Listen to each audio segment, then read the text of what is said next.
Hello, my name is Marty Hunt. I'm the Spiritual Formation Pastor here at Rwoods, and I'm also the Group Life Director at the Knoxville campus. I'm both excited and anxious to be with you via video. I must admit, I would rather be with you in person and have a conversation, but we will do our best. I hope that you have been blessed both individually and as a group going through the current sermon series, Better Days, Hope is Near. I know personally that I've been encouraged and challenged by Jim's messages, as well as the Group Life video discussions. This past weekend, the fourth and final message of the series is on encouragement. And what a great note to end the series on. Who doesn't need more encouragement in their life? It's a pretty well-known fact that it takes 7 to 10 compliments to undo one criticism. And I know you can identify with me on that. I can hear all this like, Marty, you did well with this, you did great with this, but I hear one thing, oh, you didn't do so well with that, and I can get down on myself right away and start beating myself up. Another, maybe not so well-known fact is that most confident, successful leaders, when asked what is it that they would like most that people don't know, and their response is that they would like to be affirmed more and encouraged more. And I think we can all identify to that no matter where we're leading, whether it's at home or at work or in neighborhood or at the church. Leadership is hard. And it just takes a few words of encouragement to boost us up. And so sometimes, though, what really is hard is life gets really hard and messy, overwhelming, and tiring. And this can get us down. And for a variety of reasons and a variety of seasons for different people. For my wife and I, just the challenge of raising boys, 4 boys, 12, 10, soon to be 8, soon to be 5, it's just exhausting. It's just overwhelming. We sometimes wonder, are we ruining our kids? Do we even know what we're doing? God, please help us in this. And it's just tough. It reminds me of a shirt that I saw once. A little boy was just running around crazy at a baseball game and just had all this energy. And I'm thinking, man, I wish I had his energy. And then I look on the back of the shirt, and his shirt says this, my parents are exhausted.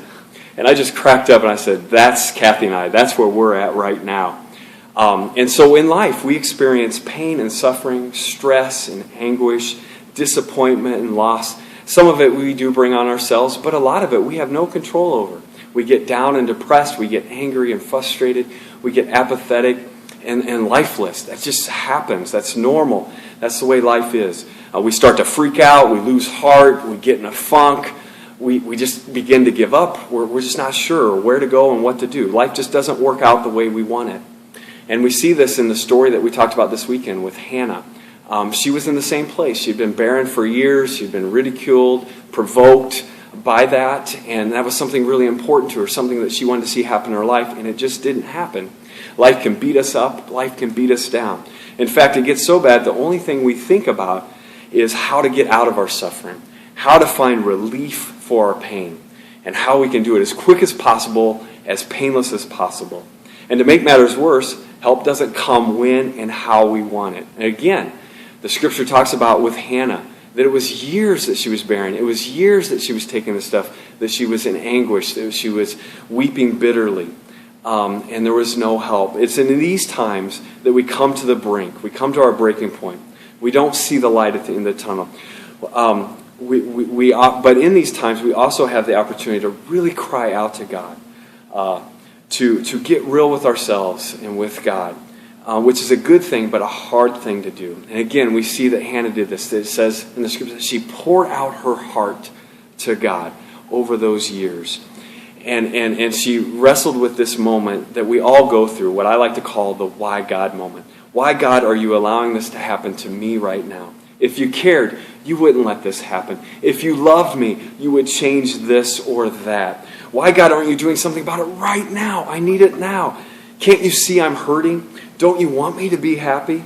Is there something that I need to do to relieve this pain? And I just want to say it's okay to have these why God moments. It's okay to go through these questions. When I look at the scriptures, I just find solace. When I look at Job and Joseph and Jeremiah and David in the Old Testament, I see that all these guys had their why God moments. that they wrestled with. They wrestled with God.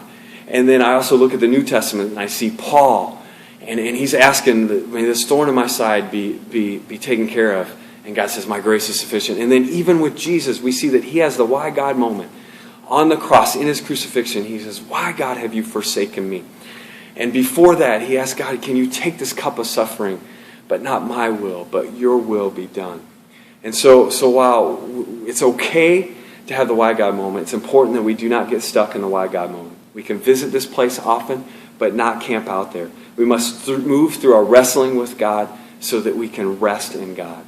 In a moment, you'll have the opportunity to visit and revisit a why God moment in your life. Again, it's okay and it's healthy to do so as long as we're moving towards God, seeing him more, knowing him more, seeing ourselves more, knowing ourselves better. That's where growth comes from. That's how we're transformed. And so it's good, but it's hard to do that. So what does it take for us to move from fighting and questioning God to surrendering and resting and trusting in God? It takes a whole lot of encouragement. And I mean a lot of it. We're hungry and thirsty for it. And we just don't get it that often. We don't look for it in the right place. And we don't offer it to one another. There are two actions we can take to find encouragement. The first one I just want to mention is to remember and reflect on who God is, what he is up to. God is always doing us good. And in that, he's also, nothing is too hard for him. And so he's going to bring his good to us in the midst of our suffering, in the midst of our pain. And we got to hold on to those things. Then when we do that, it'll help us to survive and thrive. And the second aspect is we need to look and listen for messages of encouragement from God. They're all over the place. And God really does want to encourage us. He really does want to affirm us. Even when God doesn't bring immediate relief to our pain and deliverance from our suffering, he can still bring comfort and encouragement through his word, his spirit, and his people. And in a moment, you guys are going to talk about that. How does God encourage us through his word? I know I have favorite passages to come to mind for me when I get down, and it's helpful for me to think about that. He does it through his spirit. There's different times where I can't explain it, but I just know God's present, and there's a peace about to know he's with me and for me. And then in ways that I love the most is through people. God encourages through people. We have the words of life and death that we can give to one another. And it's important that we give words of encouragement. Oftentimes we hold back too much on that. And so I hope as you dig into that you are encouraged today. And to start our group conversation, I want you to do this, to share a recent or past why God moment in your life. What were the circumstances that surrounded that moment? And in that moment, did you run towards God or away from God? Where did you sense God in that moment? And I really hope that today or tonight that you will be encouraged by the Lord in some way or another. God bless.